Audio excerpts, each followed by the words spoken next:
Okay, hi everyone.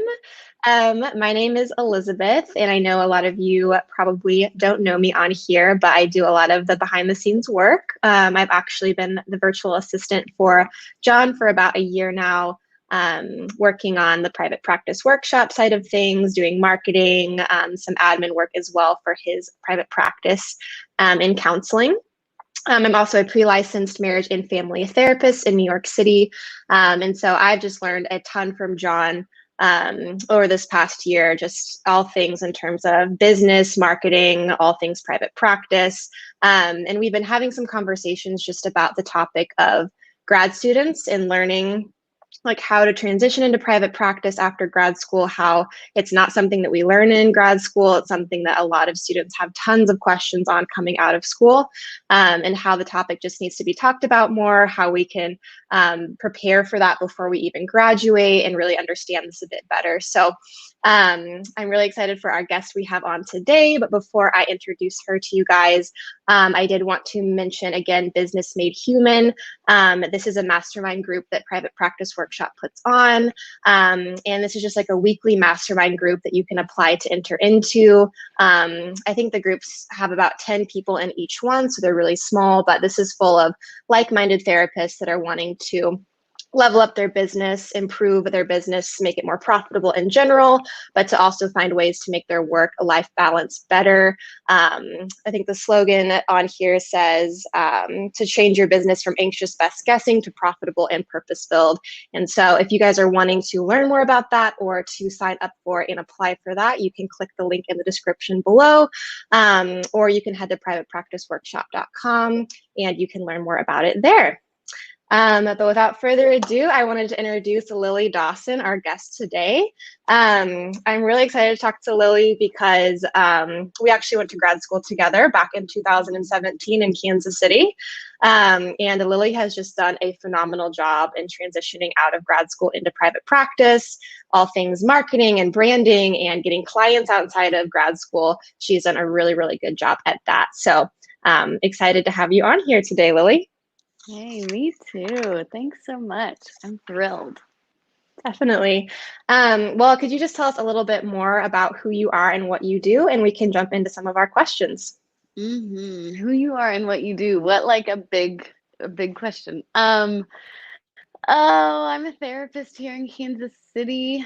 That's like one of the things I do. I do my best to just really live as authentically as possible, whatever I'm doing. So sometimes I do more therapy than I do other things in my life. Lately, I've been adding some clients to my load because I'm ready to do more therapy. But during the winter, I was doing a lot of sort of nesting at home and being a good partner and being a dog mom and all these things. So I really do, as you'll sort of see in this interview, I really do try my best to just really honor in every place of my life what I want to be in that moment. So I'm glad to be here in this capacity.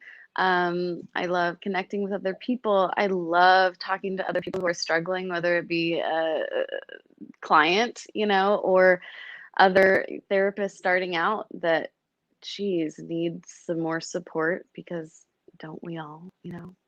Totally. Yeah. Yeah. And I know for me, like going into grad school, I wasn't totally thinking about, what it would mean to go into private practice right after. I wasn't even thinking about that. It was a big struggle for me, like going into a group private practice afterwards. It was really hard. Like I didn't understand the marketing aspect of things. I know we had like one business class, but I think I missed a couple of the classes. It was like a 3-class kind of like intensive thing, and I wasn't there for most of it. And just like the business side of things in general, like numbers, clients, making a sustainable income were not things I was really like, on my mind at the time. So could you tell us like a little bit about like your story of going into grad school? Was that similar for you? Did you have more of an idea of like what you wanted to do afterwards and what it would take to transition into private practice? No, I had no idea. Um, I remember entering grad school and Biddy, I think it was like the first day. When I say Biddy, I'm referring to Elizabeth. This is like her That's my sweet nickname. nickname. Yeah. Forgive Just so me you if guys I'm know. using language that people are like, who is she talking to?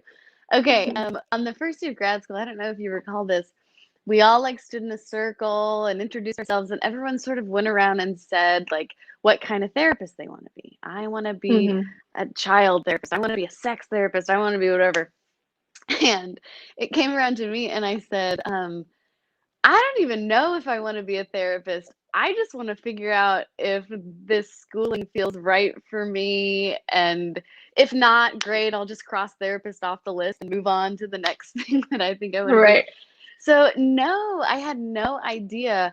But the same thing that I think brought me to therapy has brought me to all the different things in my life. I really have simply wanted to um, do more, especially at that place in my life, with deep conversations, philosophical thought, contemplative conversation. These were things that I wasn't doing much in my life. I was an artist for 15 years before I went to grad school. And I became a yoga teacher a few years sort of prior to going to grad school. And so that sort of got my foot in the door of like this kind of thinking. And then it was really clear that, like, whoa, I want to sit and talk to people all day about this stuff. And of course, during our program, it just became all the more clear that that felt right, particularly in a private practice setting rather than clinical, because of that freedom. I mean, you can see, like, I preach doing the things you love and all this stuff, and it's so much more available in private practice than any other avenue, I think. And so, um, all those experiences just help to be like, okay, this is clearly what I want to do. I want to do private practice with this certain population in this capacity, even in this like area of town. It all started to come together thanks to those experiences, I think, all sort of in one. But no idea when I started what I would end up doing. Yeah. Yeah. It kind of came together through like learning all of those things over time and them all coming together as one. Yes, yes. Yeah. So just like with going into private practice, like straight after grad school, knowing what you know now, like what are two or three things you wish that you would have learned or grown in before graduating that you know now? Yeah, these are really difficult. Oh, so difficult because I really do value, the education I got, but I think that I wish I knew would have had more understanding, honestly, about how much how many options there were for us after grad school in terms of how you find clients and what kind of therapist you are and that sort of thing. Um, Knowing that I actually needed to figure out what my specific brand of therapy, of talking to people, of helping people is, then helps me know what to put on my website, what sort of colors to use on my social media posts, what part of town I want to land my practice in. I mean, all that stuff. I was just like, we graduated, and then I'm like, well, shoot. I mean, I don't I don't know what differentiates me from Biddy or from the person, the next person. And I really needed to know that. I mean, I think that I probably didn't spent about 3 months after we graduated doing little to no work, but just simply thinking, who am I? And how do I affect therapy, right? You and I can Hmm. read the same textbook and we can even help people in similar ways. But there is something about your specific personality or my specific personality that also sets us apart and makes the work its own thing and so unique. And so, number one, I wish that I would have had more insight around figuring out who the heck I was. And I've done plenty of therapy, plenty of workshops, yoga, all that stuff. And I was still like, how do I distill it down into kind of a marketable sort of image? And then also, how do I do that in my work every day? Like, because this is part of my integrity to be this brand. Like, it's me, it's not a marketing tool. This is truly who Yeah. I am, and it's truly who I want to be every day. So, figuring that out was like huge. And I wish it was something that I had started 6 months prior to graduating, right? Like, that would have been easy for me to be like, what things do I like? What things don't I like? How do I like to sit? What do I like to wear? How do I like to talk? Like, ugh, that's just so important because the second piece that I'll run into now, because when people are depressed, can't sleep, middle of the night, and they are anxiously, ferociously Googling or searching Hmm. psychology today for therapists, they want to get a really good idea about who they're about to sit with.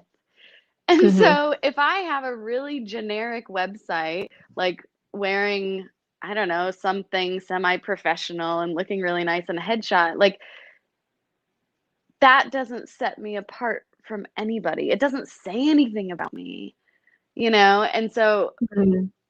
the second piece is once you sort of nail down who the heck you are, you then need to figure out how important it is to put that somewhere that people can find, put it on Hmm. a website, heck, put it on social media. I mean, get yourself enough exposure so that somebody who's really scared and going through whatever they're going through can look at even just your website and say, this person is already making me feel safe. This person already has an energy, a presence, a look that makes me know I'm going to be okay with her. I'm going to be okay spending $150 an hour with her, Yeah. right? Yeah. Hmm. Yeah, I think that's so important to talk about too. Like that first piece you were saying of like the branding aspect of things. It's like, who am I? What differentiates me from other people? Like, why would Mhm. somebody want to come pay for me and sit with me rather than another therapist in the area? Right. And like Yes. figuring out stuff like colors or brands. Essentially, at the end of the day, it's like even if you join a group practice, like you're still your own thing. Like you're still your own business. You're marketing yourself. And so figuring out how do I do this? What's my voice? What's my story? How am I Mhm. relatable to people even so that they can connect with you? And then that second piece you were saying too of, what makes people feel safe and know like they can sit with me and they want to spend that $150 an hour specifically to sit with me and know that like they're going to be okay. Um, and being able to like tell that story to that person on that website or wherever they're finding you of like you're going to be able to be safe with me is so important that we don't talk about a lot in school. Yeah. I mean, not at all. Those 3 days, two of which you missed. know? Hmm. Yeah, but that really doesn't scratch the surface of just how important it is to invest in that time to say, really, who the heck am I? And I don't want to put myself in the box, but how can I really identify who I am so that I never feel like I'm having to stretch too much or be the person that I said I was on my website that I really am not? Totally. Yeah, like being congruent enough there for it's like I'm the same person both Yes. ways. Yes. Did you like, how did you do that? So in those 3 months you were talking about, I Mhm. really took some time to get to know me, my voice, who I was, how I wanted to show up. Did you like have resources for that? Did you call on anyone Mhm. to help you? Like, what was that process like? Biddy, it is so funny you asked this because I don't want you to ask this question because honestly, it was so messy. It was so gross. It was a lot of therapy. It was a lot of crying. It was a lot of like, who I am isn't somebody people are going to like. Who I am Hmm. isn't something that is therapeutic. I mean, I thought who I was someone who wasn't ethical. I mean, I was like, oh, I Hmm. can't put out there that I like to cuss in session or whatever. Like, I can't put Right. that stuff out there. That's going to make people feel unsafe. And so it Hmm. was really, I mean, almost a reckoning with all the ideas I had in my head about what a therapist had to look like and really sitting with who I was and that was therapeutic and that even cussing in session can be helpful. I mean, oh, Mm. it was so hard. It was so hard. I feel like I even have chills just thinking about those months because it really did just feel like having to sit with the things about myself that I just thought were awful. but Hmm. I knew they were such a big part of me that if I were going to do anything 20 to 30 hours a week, I couldn't hide them. I needed to figure Hmm. out how to integrate them and find a way for them not to be limitations, but for them to actually be like assets, skills, strengths. Yeah, Yeah. yeah, I think that's huge because it's vulnerable to put yourself out there and to market yourself in that way. And to, as a therapist, even it's kind of like, we're offering a service, but we're also offering ourselves in a way of, Hmm. like, come see me and sit with me and let's talk. And it's totally about, the client essentially, but there's a big vulnerability to it of like, how do I show up here? And like, what does that mean? Yes. Yes. Hmm. Oh. Yeah. Yeah, no, that's big. I love that answer though, because I think it's so real. Like it is messy. And I think like we have to Yeah. go through that process of figuring out like who am I in this and how do I want to show up? And I think that is a really big process for sure. Hmm. Were there any like books or like online courses or podcasts or I mean, just even about business or marketing or branding to help you figure out how to do that you would recommend to other people? Yeah. So I actually hired a marketing person right when I started out. Uh, really because I didn't know what I needed to be putting out there.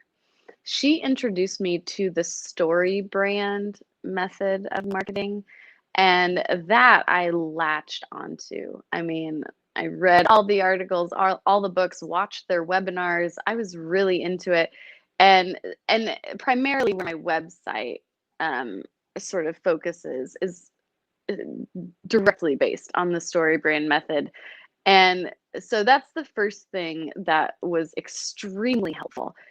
If someone by chance were going to, click on my picture on Psychology Today and somehow randomly get led to my website, they were going to get sucked in. Like not to sort of toot my own horn, but I feel like my She has website, a great website though. well, thanks.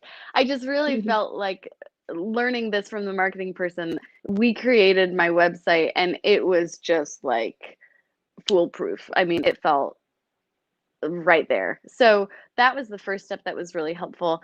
And if you guys aren't familiar with the story brand, like they just let you know exactly what needs to go where, right? Like I had a cute logo, Lily Dawson therapy or something. I think it just said Lily Dawson. And then I was reading the book and they were like, your logo can't be vague. It can't just be Lily Dawson. What do you do, Lily? And so I added individual and couples therapy. I mean, I got as specific as possible. It wasn't just therapy, individual and couples therapy. So they tell you exactly what needs to go where. And boy, was it like the best sort of hand holding I could need during that time because there's just so many questions like, I don't know what to put on a website. So that was really good.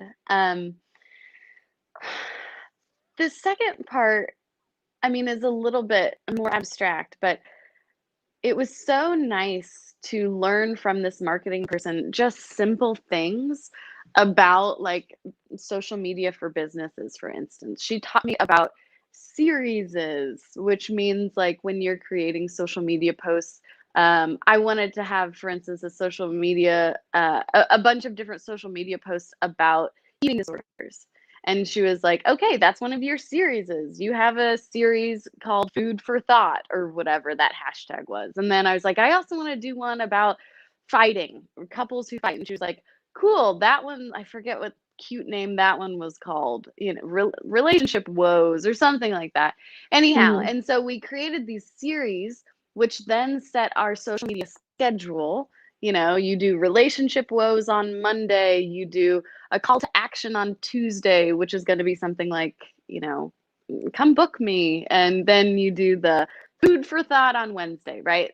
And that gave me more of a structure because it felt really, really overwhelming to think about doing, a full kind of career of social media posts without much direction. But that was really helpful. And then she taught me too about the whole branding package, which was like, whatever colors and fonts I used on my website, those are the ones people got used to seeing and associating me with. So use those on these branded social media posts, right? Like use the same fonts for each of these little series. You need to use the same layout, the same color. People are going to get more familiar with it.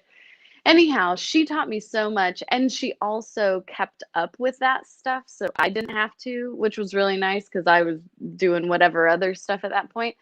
And so I think the biggest takeaway, it's not a book, it's not anything, but spend the money on the front side, on like the first coming out of grad school side, spend the money to actually make it so that within a handful of months you will be full.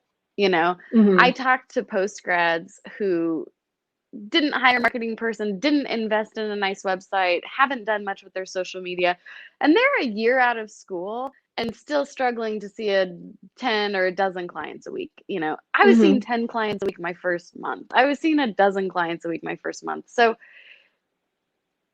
you are going to feel like, well, I don't have any money. How can I be investing in somebody for $500 or $1,000 a month to do this stuff for me? And it's like, you just really have to trust that if you rely on your sort of specialness and relying on somebody else to relay that specialness into a website or social media, that people will come, that it will work. But that was so, so important for me to just invest up front. Yeah, and I remember, because we were both kind of went into private practice at the same time right after grad school. And I remember hearing, from other people of like, wow, like Lily and I think Michael too, you guys had like a Yeah. similar marketing person maybe. And they're like, wow, like, it's really taking off and like their social media is taking off or like their website's like getting so much traffic or they're getting all these clients. And I loved how you guys both like invested in that and it really paid off, like actually getting people to help you with that part of it so other people can see how you're unique and how you are special as a Mhm. therapist and what you're specifically doing. So the right kind of clients and the right people can flock to you and find you. Yes. And you know what, Biddy? Like, there is just so much anxiety when you start out about, like, will people ever want to come see me? Will I struggle to get clients all the time? I mean, it hurts so bad to feel that pain. And so hiring this marketing person for 500 bucks a month gave me so much peace of mind that, like, I'm gonna be fine. This is in her hands.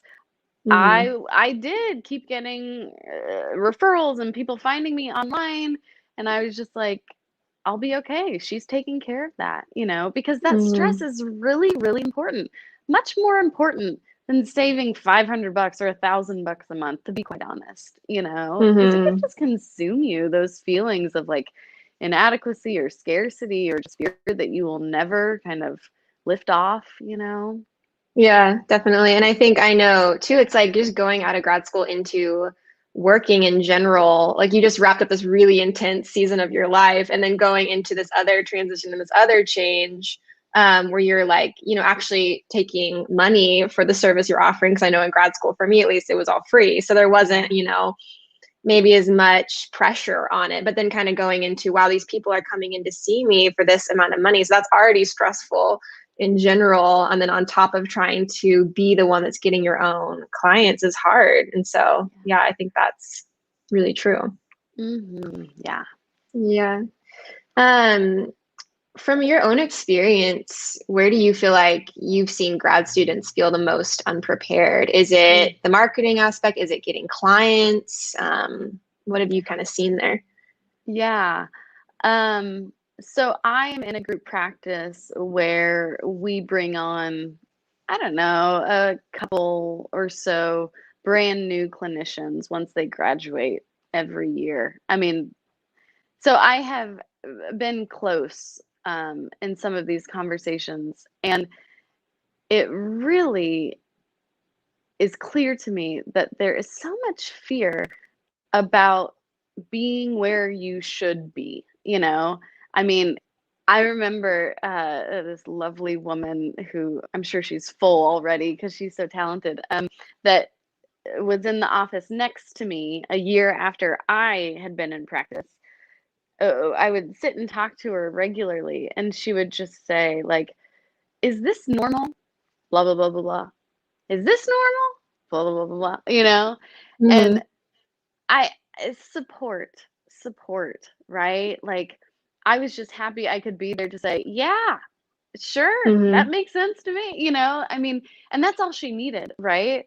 But there is just so much uncertainty, like you said, stepping into something brand new for the first time that you're in charge of with all these pressures, you know, that I think really setting yourself up to be supported, to have different communities, to have a marketing person to take care of certain things. It's almost like you're on a team together, to have just all the people you need in your corner, in addition to like your clinical supervisor and stuff like that. But like just people who can hold your hand that were there not long before you to say, like, yeah, you're right where you should be, you know, because that was Hmm. just such a big question and the uncertainty was huge. And I remember being there myself, but seeing it firsthand just keeps reminding me of just how much fear there is in that first year starting out, you know? Yeah, and I think so much of it has to do with like we're measuring stuff. Like we're trying to measure it, we're trying to figure out, oh, like I only have this many clients or this many canceled or this person, no Yeah. showed or trying to figure out like I think because at the end of the day sometimes we're wondering like is it me? Like is there something wrong, with what I'm doing or am I not a good therapist? And we start like start asking those questions of is this normal because Mhm. we want to know if it's something specifically that we're doing. And I think a lot of times it's not, it's Yeah. just that process of building clients. And it's not always this like linear, super clean Mhm. process. Yes, yeah. Oh, Yeah, not clean that's at really all. good. Yeah. Yeah. Don't expect a clean process. No. Um, what's the number one thing a post grad should do to help build their practice? What can they do now Uh, to kind of help build that before it starts? I mean, people are gonna hate this answer, but put money into a good website. Put Hmm. money in whatever that means, right? Hiring somebody for it, uh, the time to teach yourself how to do it well, and everything that goes along with it. Like my website is really photo heavy. Um, that has to do with the fact that sorry, I'm kind of backtracking a little bit.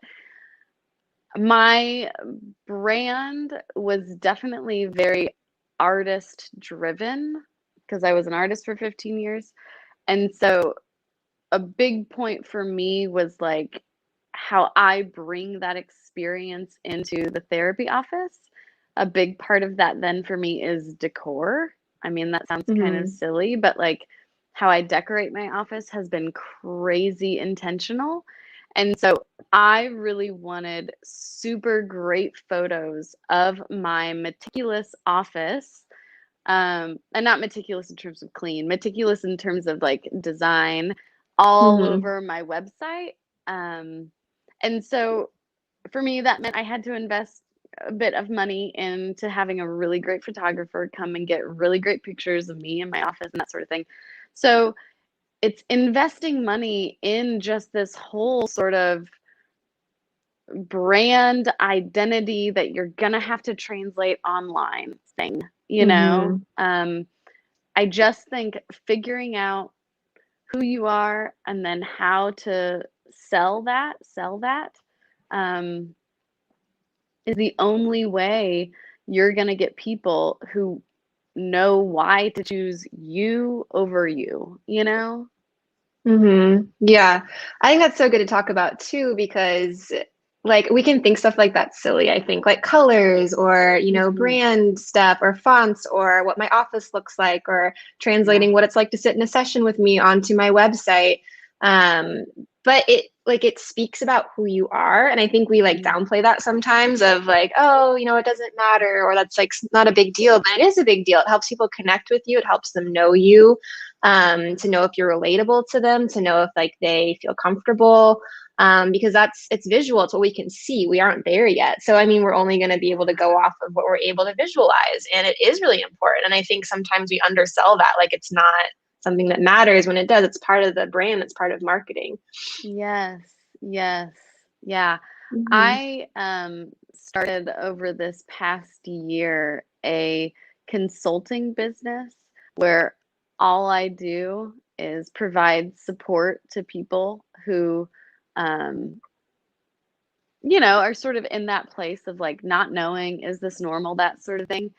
Similar to the story I was telling you about the therapist next door to me. Um, and it has been so cool to be able to just say, I've been there, I've helped other people, I know the places that you don't even know you need to help get you more on solid ground about this thing that feels so shaky, and we work on websites, and I've offered workshops to teach people how to do websites and social media stuff before, but it's just like you said in your sort of first question, it is just a totally sort of undervalued and missed place that we all know is so gosh darn important. We all live Hmm. on our phones, we live on Instagram, we live on the internet. How is it that we have no idea how to, get ourselves to accurately represent what we do through those things? So Yeah. it's in there, it's in you, you got it, you just have to figure out how to like get it in there. Right. Get it all out there so people can see it too. Yes.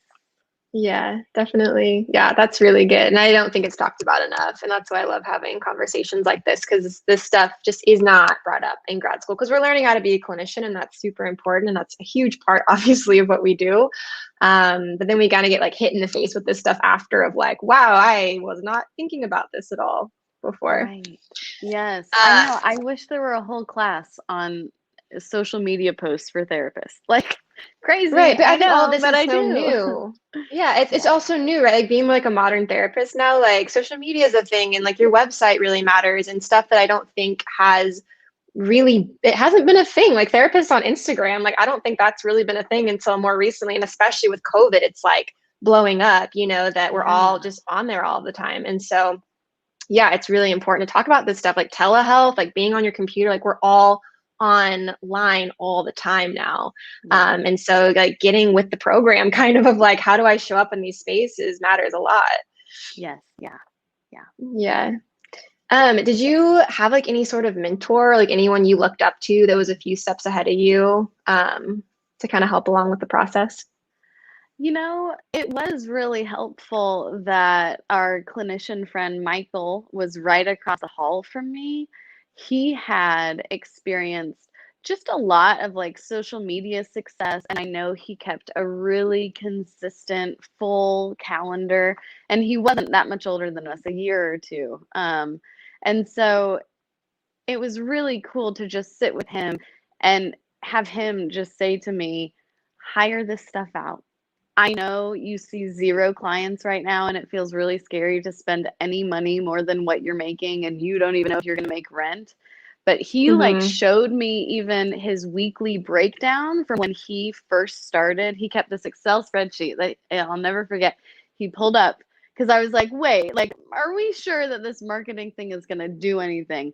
And he pulled up this Excel spreadsheet, and he was starting out just like everybody else, seeing 5 clients a week, 6 clients a week, 7 clients a week, whatever. And then he said, and this is the week I hired this gal. He was maybe seeing like 10 clients a week. And then the next week he was seeing 15 clients a week. And the next week he Wow. was seeing 20 clients a week. And I was like, wait, and then it's just been consistently 25, 30 clients a week, whatever he wants to see now. That was a week I only wanted to see 25 clients. So that's all I did. But now he has the ability to decide how many clients he wants to see. It's not the other way around, right? And Mm-hmm. I have just experienced so much freedom in my own life from following that way of doing things. And it's so nice to just answer then my heart when it says, I'm tired during the winter. I only want to see 20 clients a week. That's it. And spring's Mm-hmm. ramping up. And so I'm seeing I'm seeing 30 clients this week. And it's just like, I get to make that choice now. We're getting to be the summer, and I'm going to want to spend some time at the pool. And so I'm going to be taking some afternoons off. And it's like, I get to do that, like this. Right. I'm not at the whims or need. I am at the needs of my clients, but not sort of the whims in terms of scheduling anymore, they will fit themselves wherever I have time for them, you know? Exactly. And I think that that's a huge change of like when we're depending solely like on that can get tricky, right? It's like if a client cancels and we're depending on them Mhm. showing up, or like they can't come or they no show or whatever it is, but we're like almost needing them financially in a way to be there, right? Of like, well, I only have this many clients and I'm like depending on this person to show up. That can get tricky because it's like, well, they have full autonomy to do that, right? Like they can cancel if Yes. they want to cancel. They're not locked into that. They're choosing to come to therapy, right? And so I think that's so true of like having a full enough schedule matters so much because it gives you the flexibility to be able to set your own hours and to know like I'm actually like I have a lot going on this week or I feel really tired, like you said in the winter, and I Mhm. only want to see this many clients a week for my own self-care and to be able to like know I'll be okay. Um, Mhm. so yeah, I think that's huge too of like not being so reliant on, whether or not this person comes and shows up every single time or not. Yes. That brings up another good point too, and I might be going off on a tangent here a little bit, but having this sort of abundance mindset over the scarcity mindset has also allowed me to be so much more empowered in my boundaries with clients, right? When someone would cancel last minute before, I would be like, do I charge them? Do I not charge them? If I charge them, will they never come back? I mean, it was this whole thing. But now that I know I have reached so many people and they are excited to come see me and I've got a waiting list and I'm going to be fine, it allows me to know I do need to charge them. This is an obligation. This is their buy-in to therapy. Like they do need to respect that I could fill that space with someone who really needs it if I had ample notice, right? Like Mm-hmm. and these are all these boundaries are good. They're there for a reason. We do need to enforce them. But when we're so Mm-hmm. frightened that like these are the only people we've got, then we're scared to piss them off or do something we shouldn't do. And so it is it has also been so much more empowering to see just honestly how worthy I am to all these people and to be like they're going to be here no matter what. They really want my help. I have something to offer. This is okay. I don't need to give in to these things that really are hard lines for me. Yeah, yeah, I think that's so huge too. And like exactly what you said, that abundance versus that scarcity mindset. We operate so differently when we're in one or the other. And it really does change even like how we're a therapist, how we show up for people, how we do business. Mhm. And yeah, I think that all makes so much sense. Yeah. We do have a few questions that a couple people have asked about. The first one on here says, I would love to know a great way to initially introduce yourself to new clients. Hmm. I'm guessing maybe that's like online or maybe when you see them in session. Mhm. Um, yeah. Yeah, it's a good question. I mean, online, I really try as best I can to again make congruent who I am with what you see like on my website or on my social media. So I really try to do a good job of having enough sort of content up there that is very authentically me that someone can know if we're going to be good or not, right? For instance, I talk a lot on my website about some new ideas that I have about sex and gender roles in sex and that sort of thing.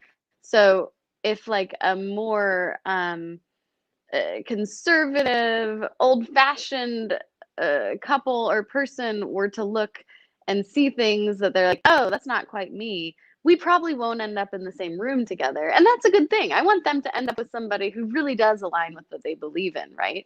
And Hmm. so definitely that congruence piece is really important. And just posting even stuff on social media consistently enough that someone really can get a really good idea. Oh, she believes in some pretty modern ideas about sex. Oh, she believes in these pretty modern beliefs about body image and all that stuff, right? Um, in person, of course, we all know the therapeutic alliance is really, really important. And so although I am a very direct therapist when I need to be, I keep my first few sessions very sweet and soft. I mean, I am only interested in helping these people. I am only interested Hmm. in making these people feel safe. That's me. That's just who I am. You know, maybe you do therapeutic alliance differently. And so you get to decide, you know, how you sort of make this known. Of course, if these people are coming in and saying, we have really old-fashioned views of sex and we want to keep that going, I'm not going to push my views on them, right? I'm going to Hmm. talk to them about it and understand it and stuff like that. There's a reason they're here. And so I'm here to figure that out. Um, I'm not here to sort of press what I'm doing onto them, but I do, you know, at the end of the day, just want to make sure my helpful thing is getting put out there over anything else that I may have an opinion about or something like that. Yeah, definitely. No, I think that's really good. Like really showing up. I like what you said too. It's like my main goal in those first few sessions, like I'm a direct therapist, but I'm here to help you. And I want you to feel like that's my motive, right? Like you're here in a safe space to be helped. Like I'm here for you kind of thing. I think Yeah, that's really yeah, good. yeah. We have another question that asks, how have things changed for you in private practice with COVID? Hmm. My books have been full since June. Hmm. Oh, you know, it's interesting. We work a lot, of course, with trauma and attachment and all that stuff. And I was really convinced during COVID that the people who were like stressing out about COVID or unemployment or something like that were dealing with kind of here and now grief, not anything I could connect to trauma or something from their childhood or whatever, which is typically my approach. And it really became clear that no, no, no, this all still leads back to something, right? Like, why are these people so destitute that they don't have work, somewhere to go during the day, something to be productive? You know, this has to link to somewhere. Why can't they adapt to these very natural things that are going on right now? You know, um, so it has really sort of made me all the more invested in, honestly, the attachment work that I'm sure we've all learned in grad school. And not just thinking like, oh man, I need to soothe these people's kind of current troubles, but like, no, it all still goes back to that stuff we talked about. So that's Hmm. been interesting to really see even how something as current as this still has its own nuanced roots in how we grew up. Yeah, totally. That makes a lot of sense. How do you feel like things have changed, like in regards to like telehealth, or like you said, Mm. you booked up really fast, or what's that been like just like on the business side of things, but also like being online and all of those Mm-hmm. changes? Um, you know, it was an adjustment to be on telehealth. I still I saw people in person the whole time. I think, yeah, except for those like 2 months in March and April of 2020 when everything was like closed down. But I found that I was needing to change some of my mannerisms and stuff like that because little nuanced like sounds and stuff that I do to show that I care for somebody in a face-to-face session, like and stuff like that, Mm-hmm. don't really come across on Zoom very well. And so Right. I'd have Yeah. to make those like louder, like would be a Yeah. new updated version. So there was an adjustment there. I found too that there was some safety that people had in just being in their own homes, not having to get out, not having sometimes to get out of their pajamas to come see me. And so I was really happy to be able to adapt to a way that worked for these people. And so some people, even though they live in Kansas City and are vaccinated and all that, still are like, I don't want to leave my house. I just want to do this stuff online. So it's been nice to be able to adapt to their needs. Um, it was also really great, actually, to be in person. Though I know a lot of people weren't doing in person sessions, it was great to be in person as early as June of 2020 to offer some of these people who are really struggling with a place that felt safe, you know? Hmm. And there was a lot of sort of like trust going on because I was like, if there's any doubt in anybody's mind that they could be sick, do not come into the office. And but the people who came in really trusted that I was keeping a safe place for them. And it was cool to experience um, this sort of safe haven that we've carved out here, that people really wanted to get out of their houses and come to, even if the rest of the world seemed kind of unsafe.